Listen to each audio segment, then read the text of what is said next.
YouTube channel अद्भुत शब्द ज्ञान में आप सबका स्वागत और हार्दिक अभिनंदन।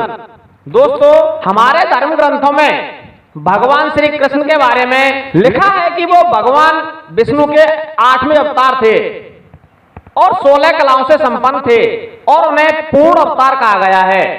भगवान विष्णु के सभी अवतारों में केवल श्री कृष्ण ही 16 कलाओं से युक्त बताए गए हैं। लेकिन क्या आप जानते हैं कि वो 16 कलाएं कौन कौन सी हैं और उनके अर्थ क्या हैं? अगर आप नहीं जानते तो आइए जानते हैं हमारे आज के इस वीडियो में। दोस्तों, यदि आप हमारे चैनल पर नए हैं और अभी तक आपने हमारे चैनल को सब्सक्राइब नहीं किया है तो कृपया हमारे चैनल को सब्सक्राइब कर लें और बेल आइकन को भी प्रेस कर लें। भगवान श्री कृष्ण में जो 16 कलाएं बताई गई हैं उनमें पहली कला है श्री, अर्थात धन और संपदा। यह पहली कला है। यहां धन संपदा का अर्थ केवल पैसों से नहीं है। यहां धनी उसे कहा गया है जो मन, वचन और कर्म से धनी हो। भगवान श्री कृष्ण न केवल भौतिक रूप से बल्कि आत्मिक रूप से भी धनवान थे। दूसरी कला है भू, अर्थात अचल संपत्ति। इसका अर्थ है व्यक्ति के पास एक बड़ा भूभाग हो जिस पर वह शासन करने की क्षमता रखता हो। तीसरी कला है कीर्ति, अर्थात यश और प्रसिद्धि। इसका अर्थ है जिसके मान सम्मान और यश की कीर्ति चारों दिशाओं में फैली हो, जिसके प्रति लोग श्रद्धा भाव रखते हो। चौथी कला है वाणी की सम्मोहकता। भगवान श्री कृष्ण में यह कला भी मौजूद थी। पुराणों में उल्लेख मिलता है कि श्री कृष्ण की वाणी सुनकर क्रोधी व्यक्ति भी अपनी सुध-बुध भूलकर शांत हो जाता था। पांचवी कला है लीला, अर्थात आनंदोत्सव। यह कला जिस व्यक्ति में होती है उसके दर्शन मात्र से ही आनंद का अनुभव होता है। छठवीं कला है कांति, अर्थात सौंदर्य और आभा। वह व्यक्ति जिसको देखकर मन स्वतः ही प्रसन्न हो जाता है। श्री कृष्ण की इस कला के कारण ही पूरा ब्रजमंडल कृष्ण की मोहिनी छवि को देखकर हर्षित हो जाता था। सातवीं कला है विद्या, अर्थात मेधा या बुद्धि। भगवान श्री कृष्ण में यह कला भी मौजूद थी। श्री कृष्ण वेद वेदांगों के साथ ही युद्ध कला में भी निपुण थे।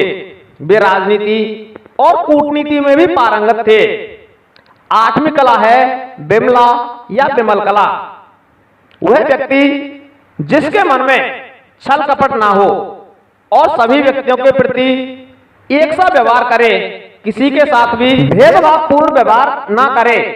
महाभारत युद्ध के पहले जब अर्जुन और दुर्योधन दोनों ही भगवान श्री कृष्ण से सहायता मांगने आए तो भगवान श्री कृष्ण ने पहले चुनने का अधिकार दुर्योधन को दिया था और कहा था कि एक ओर मैं हूं और दूसरी ओर मेरी अक्षौहिणी सेना है, तुम्हें इन दोनों में से क्या चाहिए? यदि भगवान चाहते तो वो अर्जुन को भी पहले मौका दे सकते थे, मगर उनमें ये विमल कला थी, इसलिए उन्होंने बिना किसी छल कपट के दुर्योधन को पहले मौका दिया था। नौवीं कला है उत्कर्षणी कला। इसका अर्थ होता है प्रेरित करने की क्षमता। जिस प्रकार महाभारत के युद्ध में भगवान श्री कृष्ण ने अर्जुन को युद्ध के लिए प्रेरित किया था, जबकि अर्जुन युद्ध नहीं करना चाहता था, उसके नकारात्मक विचारों को सकारात्मक विचारों में बदल दिया। इससे प्रेरित होकर अर्जुन ने युद्ध किया और पांडवों को महाभारत में विजय श्री मिली थी। 10वीं कला, जिसे नीर क्षीर विवेक कला के नाम से जाना जाता है।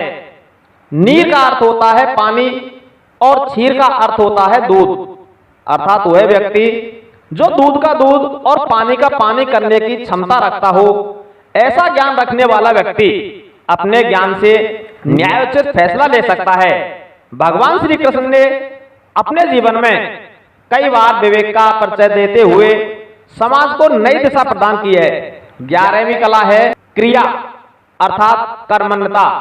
भगवान श्री कृष्ण इस कला में भी माहिर थे। जिनकी इच्छा मात्र से ही दुनिया का प्रत्येक काम हो सकता है, वह कृष्ण सामान्य मनुष्यों की तरह कर्म करते हैं और लोगों को कर्म करने की प्रेरणा भी देते हैं। 12वीं कला, जिसे योग शक्ति के नाम से जाना जाता है, सामान्य शब्दों में योग का अर्थ होता है जोड़। आपके मन को आपकी आत्मा से जोड़ना ही योग है। 13वीं कला है विनय। इसका अर्थ है विनयशीलता, यानी जिसे अहंकार छूता भी ना हो, जिसके पास कितना ही धन हो, कितना ही ज्ञान हो और वह कितना भी बलवान हो, लेकिन अहंकार का भाव जिस व्यक्ति में नहीं हो, उसमें यह कला पाई जाती है। और भगवान श्री कृष्ण में तो सारी चीजें मौजूद थी सिवाय अहंकार के।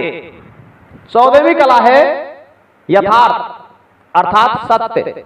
श्री कृष्ण कभी भी सत्य बोलने से परहेज नहीं करते थे और धर्म की रक्षा के लिए समय समय पर सत्य को परिभाषित करना भी जानते थे। 15वीं कला है ईष्णा, अर्थात आधिपत्य। इसका अर्थ है व्यक्ति में उस गुण का होना जिससे वह लोगों पर अपना प्रभाव स्थापित कर सके और जरूरत पड़ने पर उन लोगों को अपने प्रभाव का एहसास भी दिला सके। 16वीं और अंतिम कला है अनुग्रह, अर्थात उपकार। इसका अर्थ है बिना किसी प्रत्युपकार की भावना से दूसरों का उपकार करना। दूसरों का उपकार करते समय जो व्यक्ति यह ना सोचता हो कि यह मेरे लिए, मैं जो उपकार कर रहा हूं इसके बदले में मेरे लिए क्या कर सकता है, ऐसा सोचे बिना दूसरों का उपकार जो व्यक्ति करता है, उसमें यह अनुग्रह कला पाई जाती है। और भगवान श्री कृष्ण ने तो पूरी सृष्टि का ही उपकार किया था। तो दोस्तों, ये थी भगवान श्री कृष्ण की 16 कलाएं। हमारा यह वीडियो यदि आपको पसंद आया हो तो इस वीडियो को ज्यादा से ज्यादा लाइक करें, शेयर करें और हमारे चैनल को सब्सक्राइब अवश्य कर लें। धन्यवाद।